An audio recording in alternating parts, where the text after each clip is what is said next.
নমস্কার, অরা মাইন্ড চ্যানেলে আপনাদের সকলকে স্বাগত জানাই। আমি প্যারেন্টিং কনসালটেন্ট ও সাইকোলজিক্যাল কাউন্সিলর শৈলী মণ্ডল দাস। আজকে আমার আলোচনার টপিক হলো সন্তানের মঙ্গলকে প্রাধান্য দিন। ডিভোর্সের পরেও বাবা মা দুজনেরই উচিত নিজের মতভেদ বা রাগ অভিমান সরিয়ে রেখে সন্তানের ভবিষ্যৎকে আগে ভাবা।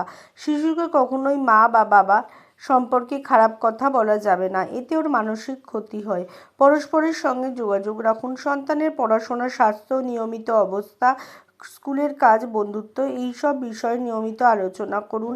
ঝগড়া বা তর্কের পরিবর্তে শান্তভাবে সিদ্ধান্ত নিন কে কোন দায়িত্ব নেবে, যেমন স্কুল, ডাক্তার, সময় কাটানো ইত্যাদি। সময় ভাগ করে নিন। বাবা মা দুজনেই যেন নির্দিষ্ট সময় সন্তানের সঙ্গে কাটাতে পারে। সপ্তাহে 3 দিন মার সাথে, 2 দিন বাবার সাথে বা ছুটির দিনে একসাথে সময় কাটানো। শিশুকে ভালোবাসা ও নিরাপত্তা দিন। সন্তান যেন বুঝতে পারে মা বাবা আলাদা থাকলেও তারা দুজনেই আমাকে ভালোবাসেন। কখনো ওকে সিদ্ধান্ত নিতে বলবেন না, মা না বাবা।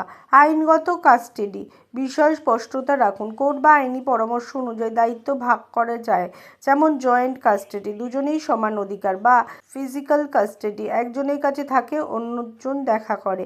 সব সময় আইনি নিয়ম মেনে চললে ভবিষ্যতে কোনো জটিলতা হয় না। নিজেকে মানসিক শান্তি ও রক্ষা করুন। কো প্যারেন্টিং কঠিন হলেও চেষ্টা করুন শান্ত ও পরিণত আচরণ করতে। প্রয়োজনে কাউন্সিলর বা পরিবারের পরামর্শকের সাহায্য নিতে পারেন। আমাদের এখানেও প্যারেন্টিং কাউন্সেলিং হয়ে থাকে। আমাদের এখানে বিভিন্ন প্যারেন্টিং অর্থাৎ শিশুদের কোনো সমস্যা বা যে কোনো সাইকোলজিক্যাল সমস্যা বা আপনার যে কোনো লাইফের সমস্যার সমাধান করা হয় ন্যাচারালি থ্রু রেইকি, হিলিং এবং বিভিন্ন থেরাপির দ্বারা।